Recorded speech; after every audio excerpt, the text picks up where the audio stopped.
তারা কেন আণবিক শক্তির মালিক হতে যাচ্ছে, কেন তারা ইউরেনিয়াম সমৃদ্ধ করবে, তারা মিসাইল আবিষ্কার করেছে, ড্রোন আবিষ্কার করেছে, আরও আকাশ প্রতিরক্ষা ব্যবস্থা বিভিন্ন বিষয়ে তারা অগ্রগতি অর্জন করছে। এটা কেন করবে? এটা করতে দেওয়া হবে না। এই জন্যই ইরানের বিরুদ্ধে তারা আক্রমণ করেছে। এখন কোরআনের দৃষ্টিতে আমরা দেখি যে ইরান অন্তত যতটুকু, তারা যদিও ধর্মীয় মতবাদে আমাদের সাথে একমত না বা আমরা তাদের সাথে একমত না, কিন্তু তারপর কিন্তু সরাসরি কোরআনের আয়াতের খেলাফ তারা কিছু করে নেই। যেহেতু কোরআন বলছে ইহুদি খ্রিস্টানদের সাথে বন্ধুত্ব বর্জন করতে, তারা সেটা করেছে। কোরআন বলছে শক্তি সঞ্চয় করতে, তারা শক্তি সঞ্চয় করার চেষ্টা করে যাচ্ছে। কাজে এই ক্ষেত্রে আমরা মানে ইরানের এই কর্ম, এটা যেহেতু যে কর্মগুলি কোরআনের সাথে মিলছে, সে ব্যাপারে আমরা তাদের বিপক্ষে কোনো মতামত আমরা দিতে পারি না। এই জন্য খামেনি মারা গেছে, আমরা তাকে মনে করবো যে শাহাদাত বরণ করেছেন, যেহেতু তিনি অন্যের প্রতি মাথা নত করেন নাই। তো এভাবেই ফয়সালা তো আল্লাহর হাতে। এটা আমরা যেটা দলিল প্রমাণে যেটা আমাদের কাছে প্রমাণিত হয় সেটা আমরা বলি। হয়তো আমি যা বলছি অন্য একজন আরো অন্য কিছু বলতে পারেন, বলার সবারই অধিকার আছে। কোরআন থেকে সবাই বলবেন, এটাই আমরা কামনা করছি। আর আপনারা আপনাদের জ্ঞান অনুযায়ী বুঝে শুনে গ্রহণ করবেন যে কোন কথা গ্রহণ করা উচিত এবং কোনটা গ্রহণ করা উচিত না, সেটা আপনাদের মতামত। তাহলে আমরা যে দুরবস্থাটা মুসলমানদের দেখতে পাচ্ছি, এর পরিণামটা কি হতে পারে বলেন? মুসলমানদের 57টা রাষ্ট্র, তারা সবাই ইহুদি খ্রিস্টানদের গোলাম। ইহুদি খ্রিস্টানরা তাদের পীর মুরব্বী, ইহুদি খ্রিস্টান যা বলে তাই তারা মানে। শুধু একমাত্র ইরান তাদেরকে এই মুরব্বী মানে নাই, যার জন্য ইরানের উপরে হামলা হয়েছে। এখন এই মুসলমান রাষ্ট্রগুলি কি মনে করে যে চিরদিন তাদেরকে ইহুদি খ্রিস্টানরা পাহারা দিবে আর তারা আনন্দ মতো এই রাজতন্ত্র উপভোগ করবে? এটা যদি ইহুদি খ্রিস্টানরা না করে, তারা যদি মনে করে যে তোরা খাবি আর ঘুমবি কেন, তোদের রাষ্ট্রগুলো আমরা দখল করে নেই, তখন এই মুসলমানরা কি করবেন? কি করার আছে তাদের বলেন? এই মুসলমানগুলির কিছুই করার নাই। এবং আল্লাহ রসুলের এই প্রসঙ্গে অনেক হাদিস আছে। এখন হাদিসের কথাগুলিতেও 100% অথেন্টিক মনে করা যায় না। তারপরে যদি আপনারা কোনো বেটার সোর্স, কোনো বর্ণনার সাইটে কোনো আরো ভালো বর্ণনা পান, সেটা আপনারা অনুসন্ধান করে দেখবেন, এটা আপনাদের অধিকার। তবে যেখানে যতখানি পাওয়া যাচ্ছে সেগুলি হলো যে এই ইহুদি এবং খ্রিস্টানরা একত্রিত হয়ে তারা মুসলমানদের বিরুদ্ধে লড়াই করবে এবং তারা একমাত্র মদিনা প্রবেশ করতে পারবে না, এর সারা পৃথিবীর অন্য সব অঞ্চলগুলি তারা দখল করবে। এবং এটা দাজ্জালের আবির্ভাবের পরে এটা তারা করবে। দাজ্জাল সম্পর্কে আমরা হাদিসে যে বর্ণনাগুলি পেয়েছি, এগুলি আমরা বলতে পারি এবং এগুলি গ্রহণ করা না করার ব্যাপারে আপনাদের ইখতিয়ার। হাদিসে বলা আছে যে আল্লাহ রসুল সাল্লাল্লাহু আলাইহি ওয়াসাল্লামের জীবনকালে এক ইহুদি দম্পতির গৃহে একটা সন্তান জন্মগ্রহণ করছে। তার ডান চক্ষু কানা, ডান চোখে সে দেখে না, এবং তার নাম ইবনে সাইয়াদ। এবং আল্লাহ রসুল তাকে দাজ্জাল বলে সন্দেহ করেছেন এবং তাকে দেখতে গেছেন। ওমর ফারুক আল্লাহ রসুলের সাথে ছিল। ওমর ফারুক বলছেন, ইয়া রাসূলুল্লাহ, আমাকে আদেশ দেন, আমি ওকে হত্যা করি। তো আল্লাহ রসুল বলছেন যে না, ও যদি দাজ্জাল হয় তাকে হত্যা করবে ঈসা আলাইহিস সালাম। হাদিসের বর্ণনা মতে ঈসা আলাইহিস সালাম দাজ্জালকে দারে লুদের দরজায় হত্যা করবেন। এই দারে লুদ এটা বর্তমানে ইহুদিদের দখলে আছে। এখন যেখানে ইহুদিদের রাষ্ট্র, এখানেই পৃথিবীর মানে যুদ্ধের কেন্দ্রবিন্দু এটাই হবে। এবং এখানেই সর্বশেষ দাজ্জাল ঈসা আলাইহিস সালামের হাতে মারা যাবেন। ঈসা আলাইহিস সালাম আকাশ থেকে নামবেন, তার জন্য বহু প্রমাণ কোরআন পাকে স্পষ্ট আছে। আল্লাহ তাআলা স্পষ্ট বলেছেন যে ঈসা আলাইহিস সালাম কিয়ামতের জ্ঞান। কাজে কিয়ামত সম্পর্কে তোমরা কোনোভাবে সন্দেহ পোষণ করো না। কিয়ামতের একেবারে পূর্বক্ষণ ঈসা আলাইহিস সালামের আবির্ভাব ঘটবে। তাকে আল্লাহ তাআলা আকাশে তুলে নিয়েছেন। তিনি সে জীবনে আবার এই পৃথিবীতে তিনি অবতরণ করবেন এবং দাজ্জালের বিরুদ্ধে তিনি নেতৃত্ব দেবেন, যুদ্ধ করবেন এবং দাজ্জালকে তিনি হত্যা করবেন। এবং এই দাজ্জাল সারা পৃথিবী মন্থন করবে এবং সে মদিনার দিকে অগ্রসর যখন হবে, তখন খায়বারের দরজায় দাজ্জালকে খিজির আসলাম তাকে বাধা দেবেন, সে মদিনায় প্রবেশ করতে পারবে না।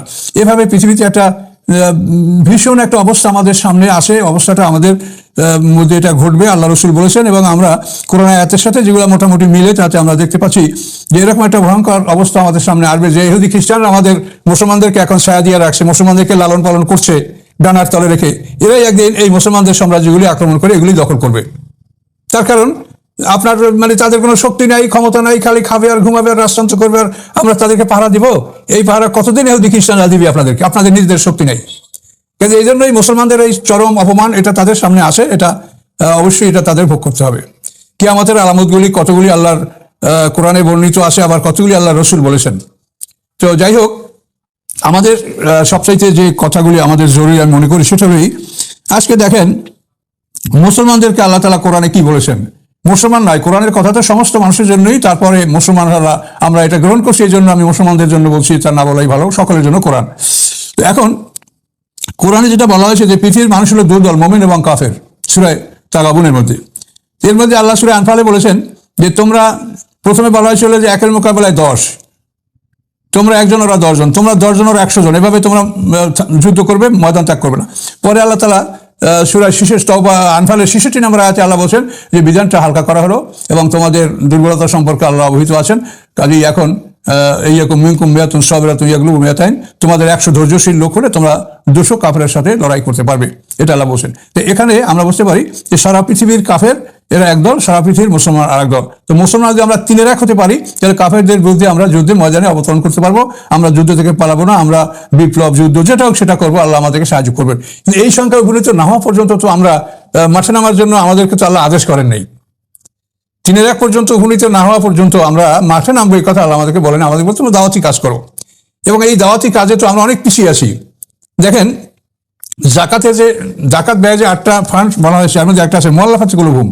মুআল্লাফাত মানে উলফত, অর্থাৎ ভালোবাসা সৃষ্টি করা। দুর্বলদের অন্তরে ভালোবাসা সৃষ্টি করতে হবে জাকাতের মাল দ্বারা। এইটা মোমেনদের কাফেরদের উভয়ের ক্ষেত্রে। মোমেনদের মধ্যে যারা দুর্বল চিত্ত তাদেরকেও জাকাতের অর্থ করে দিয়ে তাদের মনের মধ্যে বন্ধুত্ব সৃষ্টি করা, আস্তে আস্তে ধীরে ইসলামের প্রতি তাদের ভালোবাসা বাড়বে এবং ইসলামের প্রতি তাদের মন দৃঢ় হবে। আর যারা দুর্বল অমুসলিম আছে তাদেরকেও যদি ধন সম্পদ দিয়ে কিছু সাহায্য করার প্রলোভন দেওয়া হয় বা তাদেরকে আশ্বাস দেওয়া হয়, তাহলে হয়তো তারাও ইসলামের মধ্যে দীক্ষিত হবে। যেটা আমরা দেখছি খ্রিস্টানরা কি করছে, তারা মিশনারি স্কুল মানে মিশনারি গির্জা এগুলির মাধ্যমে তারা অনেক মানুষকে তারা কিছু উপকার করছে। কাউকে ঘর করে দিচ্ছে, কাউকে বিবাহ করে দিচ্ছে, কাউকে ব্যবসার জন্য কিছু মালাসবাব দিচ্ছে, কাউকে একটা গরু কিনে দিচ্ছে। এভাবে করে তারা মানুষকে প্রতিষ্ঠা করার চেষ্টা করছে এবং ধীরে ধীরে এতে করে সারা পৃথিবীতে খ্রিস্টানদের সংখ্যা দিন দিন বাড়ছে, কিন্তু মুসলমানদের সংখ্যা বাড়ছে না। তার কারণ এই কথাটা তো আল্লাহর কোরআনে আল্লাহ বলেছেন যে মুআল্লাফাতি কুলুবুহুম, অন্তরে বন্ধুত্ব সৃষ্টি করার জন্য জাকাত থেকে সম্পদ ব্যয় করবে। কিন্তু এই সম্পদটা মুসলমানরা ব্যয় করছে না, বরং মুসলমানদের যদি কেউ এই দিনের মধ্যে প্রবেশ করে নবমুসলিম হয় তাহলে সে মরণ পর্যন্ত নবমুসলিমই থাকে। তাকে রিহেবিলিটেশন পুনর্বাসন করার জন্য এখানে কোনো নিয়মতান্ত্রিকভাবে কোনো ব্যবস্থা নাই। অথচ জাকাতের একটা ফান্ড এই বন্ধুত্ব সৃষ্টি করার জন্য ব্যয় করতে আল্লাহ বলেছেন। তাহলে আমাদের যদি সারা পৃথিবীতে যে মুসলমান আমাদের সারা পৃথিবীতে এই মিশনটা চালু রাখি, এই যে মুআল্লাফাতি কুলুবুহুম অন্তরে বন্ধুত্ব সৃষ্টি করা, ভালোবাসা সৃষ্টি করা, এই প্রোগ্রামটা নিয়ে যদি প্রত্যেকটা মুসলিম রাষ্ট্রে এরকম একটা মন্ত্রণালয় থাকে এবং যদি এরকম একটা ব্যবস্থাপনা থাকে যে সেখানে সরকারিভাবে জমিন অ্যাকোয়ার করা, বা অনেক জমিন আমাদের এমনি পড়ে আসে নদীর চরে পার্বত্য অঞ্চলে, যেখান থেকে মানে হাজার হাজার বিঘা জমি ইচ্ছা করলে শয়তান, হাজার হাজার একর জমি ইচ্ছা করলে সরকার এই জমিটা অ্যাকোয়ার করে সেই জমিতে এভাবে একটা প্রজেক্ট তারা করতে পারেন যে নবমুসলিম বা যারা ইসলাম গ্রহণ করবে তাদের জন্য এখানে তাদেরকে রিহেবিলিট করার জন্য, তাদের পুনর্বাসন করার জন্য এখানে ব্যবস্থা করা হবে। এবং এই জন্য সাথে তাদের প্রশিক্ষণ, যে কেউ আবার এই সম্পদের লোভে আইসা ইসলাম গ্রহণ করবে আবার চলে যাবে, এভাবে না হয় এই জন্য যারা দীক্ষিত হবে তাদের প্রশিক্ষণের সুব্যবস্থা থাকবে যাতে তারা ইসলাম শিখতে পারে এবং ইসলামে তাদের ভালোবাসা সৃষ্টি হয়।